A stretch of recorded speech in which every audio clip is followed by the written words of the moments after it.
l'adaptation de l'environnement était le pilier le plus nécessaire où on devait agir, mais aussi le plus facile à notre échelle.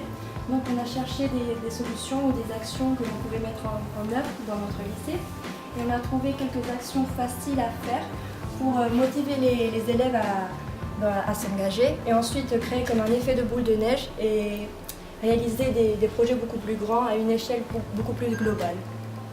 Donc on a séparé ces alternatives en 3 domaines. Le premier c'est le tri, la pollution et l'alimentation.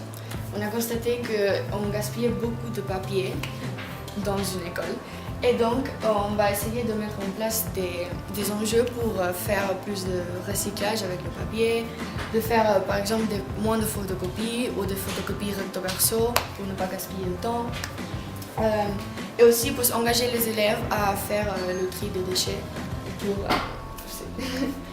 Ensuite, pour la pollution, avec des interventions et la prise de conscience, on va essayer que les élèves s'engagent à faire, aller en vélo à l'école ou à faire le covoiturage pour polluer moins et aller plus de personnes dans la même voiture. Ou aussi pour utiliser le transport public.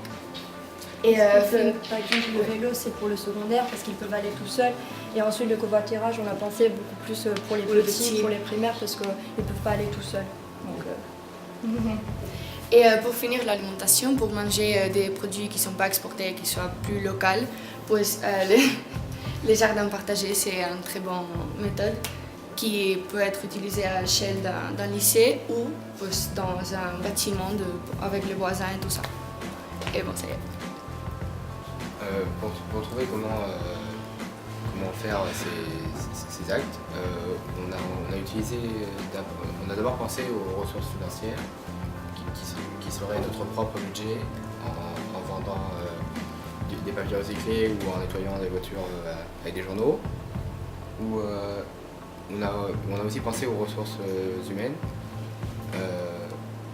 les éco-délégués ou nous-mêmes, et enfin les ressources financières. Non, les matériels. Oui.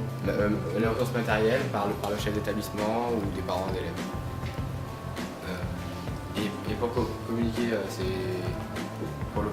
on a pensé à faire des publications sur les réseaux sociaux ou alors encore installer des applications. Il y avait aussi les ateliers pratiques. Ah oui. Ils étaient réalisés par les élèves et ils pouvaient être pour les personnes qui étaient intéressées en fait à participer à travers les réseaux sociaux, tout ça. Oui. Oui, ça serait un logiciel pour voir notre empreinte, oui, avec des différentes choses, par exemple en allant en vélo à l'école ou en rejetant les déchets et tout ça. Ça existe déjà, mais bon. En fait, on voulait créer un logiciel pour analyser l'empreinte écologique, donc notre empreinte. Ouais. On pourrait rentrer par exemple si on a fait le tri chez nous ou si on a utilisé le vélo et à la fin du jour on nous dirait qu'est-ce qu'on a fait et voilà notre empreinte, si on a bien respecté l'environnement, si on a aidé à le préserver et toutes ces actions que l'on a présentées et qu'on propose. Et nous avons aussi observé les applications qu'il y avait et il y a certains exemples comme Good Guide pour acheter bio, Green Outlet pour l'électricité, Green Globe pour voyager, Lightbulb Findes pour les ampoules et plein d'autres.